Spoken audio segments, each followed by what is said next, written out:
मैं आपको अपने मित्र नीलेश की बहन नीलिमा और उसकी साली नीतू की आप बीती आप लोगों को सुनाना चाहती हूँ।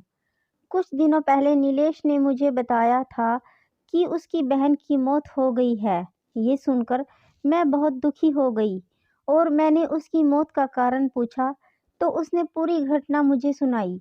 कुछ दिनों पहले नीलेश उसकी बहन नीलिमा और साली नीतू के साथ कहीं घूमने गए थे। नीलेश की बहन और नीतू दोनों बहुत अच्छी दोस्त थी। लौटते वक्त काफ़ी रात हो गई थी। रास्ते में उसकी बहन की तबीयत खराब हो गई थी। उसे काफ़ी ठंड लग रही थी। हमारा घर अभी भी 100 किलोमीटर दूर था और रास्ते में कोई भी रुकने की जगह नहीं मिल रही थी। थोड़ी देर के बाद हमें एक होटल दिखाई दिया तो नीतू ने होटल में रुककर उसकी बहन को आराम करने को कहा।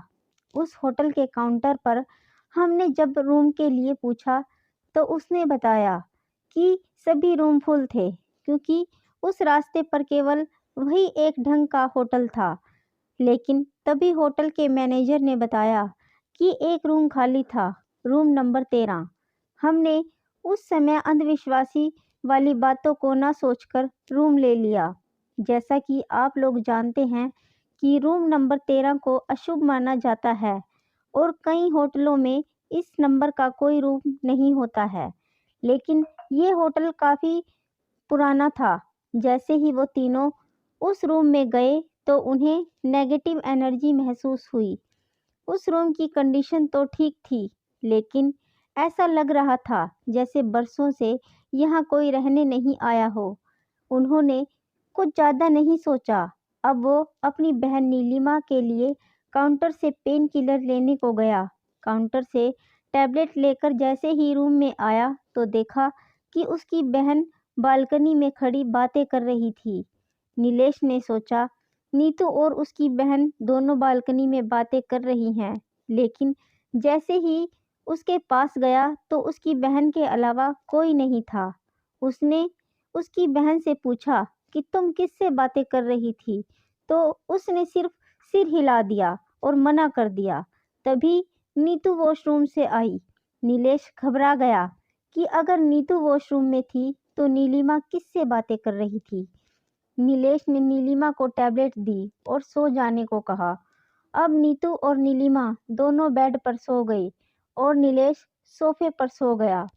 सुबह जब क्लीनर कमरे में सफाई करने के लिए आया तो दरवाज़ा खुला था और वो जब अंदर आया तो देखा कि कमरे में खून ही खून था और नीलिमा मर चुकी थी। क्लीनर ज़ोर से चिल्लाया तो मेरी नींद खुल गई और देखा कि नीलिमा की मौत हो चुकी थी और नीतू बेहोश हो गई थी। नीलेश जोर-जोर से रोने लगा और मैनेजर को बुलाया। मैनेजर ने तुरंत एम्बुलेंस को बुलाया और दोनों को हॉस्पिटल ले गए। नीलिमा तो मर चुकी थी, लेकिन नीतू को थोड़ी देर में ही होश आ गया। जैसे ही नीतू को होश आया, तो उसके पीछे उसकी बहन की आत्मा थी, जो उससे बोल रही थी, "तूने मुझे मार दिया।" यह कहकर वो गायब हो गई। नीलिमा काफ़ी बुरी तरह डर गई।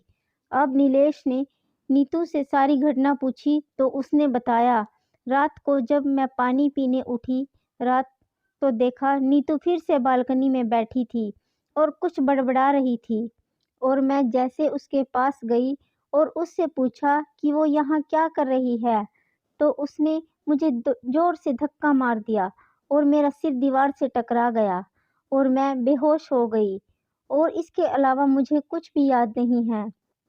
जैसे ही नीतू हॉस्पिटल से छुट्टी हुई तो नीलेश के साथ उस होटल में गई और उसने काउंटर पर मैनेजर से बात करने को कहा तो उसने बताया कि उसकी मौत हो गई थी। वो दोनों शॉक हो गए। उन्होंने क्लीनर से सारा माजरा पूछने की कोशिश की तो उसने बताया कि आप जिस रूम में रुके थे वो प्रेत बाधित था और रात में वहाँ कोई नहीं रुकता है, लेकिन मैनेजर ने पैसों के चक्कर में रूम आपको दे दिया।